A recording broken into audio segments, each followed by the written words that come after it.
अहम खबर देंगे आपको। गवर्नर पंजाब ने वज़ीर आला पंजाब परवेज इलाही को डी नोटिफाई कर दिया। तो वो नोटिफिकेशन जारी कर दिया गया है गवर्नर पंजाब बलीगुर रहमान की जानिब से, जिस पर मुशावरत जारी थी। और अब वज़ीर आला पंजाब नहीं रहे हैं परवेज इलाही, बाकायदा तौर पर डी नोटिफाई उन्हें कर दिया गया है। और आपको आगाह कर रहे हैं इस अहम खबर के हवाले से कि परवेज इलाही अब वज़ीर आला पंजाब नहीं रहे हैं। एतमाद का वोट नहीं ले सके और 4 बजे के इजलास में नहीं आए वो और उनकी जमात के मेंबरान।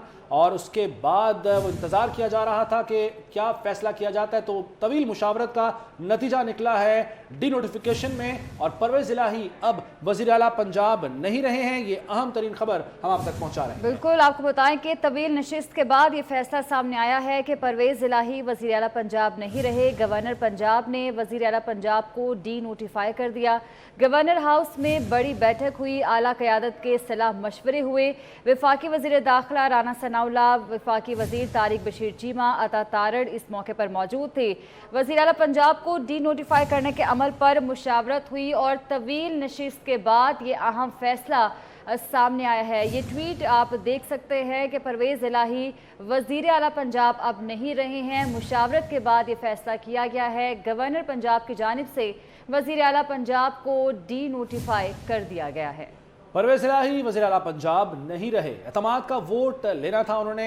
गवर्नर पंजाब ने एतमाद का वोट लेने के लिए कहा था, लेकिन इजलास ही नहीं हुआ, उल्टा रूलिंग दी गई थी स्पीकर सिफ्तान खान की जानिब से। तो स्क्रीन पर आप देख सकते हैं ये नोटिफिकेशन, जिसके मुताबिक अब परवेज इलाही वज़ीर आला पंजाब नहीं रहे हैं। ये ट्वीट किया गया, ट्वीट में नोटिफिकेशन दिया गया है जिसके मुताबिक अब वज़ीर आला पंजाब नहीं रहे हैं परवेज इलाही। तो वो नोटिफिकेशन जिसका इंतज़ार किया जा रहा था, और गवर्नर पंजाब ने वज़ीर आला सेक्रेटेरिएट को सील करने का हुक्म दिया है और बलीगुर रहमान की जानिब से ये ट्वीट किया गया है। इसकी आप अक्स को देख सकते हैं अपनी टीवी स्क्रीन पर, जिसके मुताबिक अब परवेज इलाही वज़ीर आला पंजाब नहीं रहे हैं। उन्हें डी नोटिफाई कर दिया गया है क्योंकि वो एतमाद का वोट नहीं ले पाए थे और गवर्नर ने यह महसूस किया कि वो मेंबरान का एतमाद खो चुके हैं, इसीलिए उन्हें एतमाद का वोट हासिल करने का कहा गया था। लेकिन इजलास नहीं बुलाया गया और एतमाद का वोट नहीं लिया गया। तो अब ये नोटिफिकेशन जारी हो गया है जिसके मुताबिक परवेज इलाही अब वज़ीर आला पंजाब नहीं रहे। बिल्कुल, वो वज़ीर आला पंजाब नहीं रहे हैं। गवर्नर पंजाब की जानिब से जो नोटिफिकेशन जारी किया गया है वो आप अपनी टीवी स्क्रीन पर देख रहे हैं। इसमें देखा जा सकता है कि गवर्नर पंजाब बलीगुर रहमान की जानिब से वज़ीर आला पंजाब को डी नोटिफाई किया गया है, जिसके बाद परवेज इलाही अब वज़ीर आला पंजाब नहीं रहे हैं। तवील नशिस्त हुई है गवर्नर हाउस में, जिसमें आला क़यादत ने शिरकत की।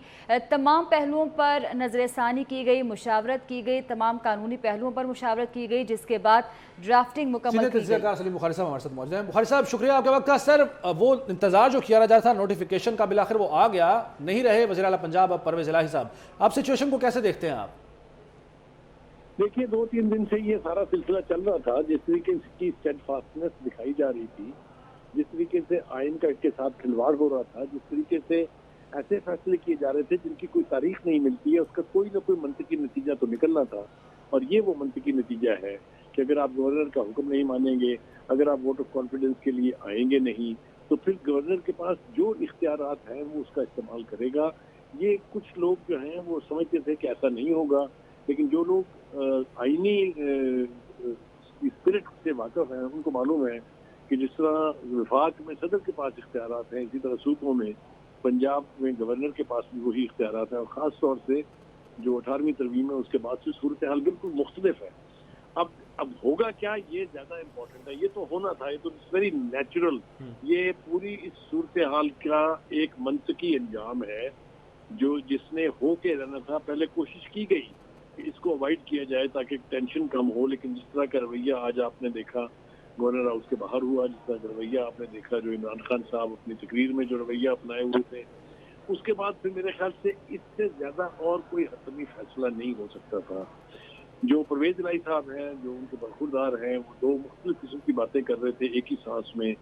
अब उनको भी समझ आ जानी चाहिए कि उन्हें ये फैसला करना पड़ेगा कि वो फेंस की किस तरफ खड़े हैं। जाहिर है अदालतों की तरफ सुबह से दौड़ें लगनी शुरू हो जाएंगी, लेकिन अदालतें अब क्या उन्हें पहले की तरह का रिलीफ दे पाएंगी, इसके ऊपर बहुत सारी रिजर्वेशन है। मेरा नहीं ख्याल कि अदालतें अब किसी किस्म के लाडलेपन का मुजाहरा करेंगी। तो ये बहुत ڈیولپمنٹ ہے میرے خیال سے اس کو اسی طریقے سے دیکھنا چاہیے.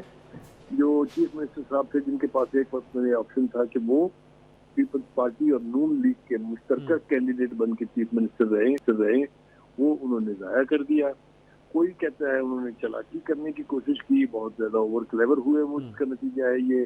کچھ کا خیال یہ ہے کہ جو جس کو اسٹیڈ فاسٹنس آپ کہتے ہیں, جس کو کہتے ہیں کہ تھوڑا تکبر کا ایلیمنٹ بھی اس میں تھا, تو اس کا نتیجہ جو ہے وہ ہم سب کے سامنے ہے. اب ہونے والی صبح کے بعد ایک نئی صورتحال جو ہے اس کا سامنا کرنا ہوگا, اور اب یہ جنگ جو ہے وہ پارلیمنٹ سے نکل کے پھر ایک مرتبہ عدالتوں کی طرف جائے گی. عدالتیں کیسے بیہیو کرتی ہیں, کیسے ریئیکٹ کرتی ہیں ٹو دس سچویشن. پارلیمنٹ کی چیزوں کو اصولی طور پر پارلیمنٹ کے لیے چھوڑ دینا چاہیے.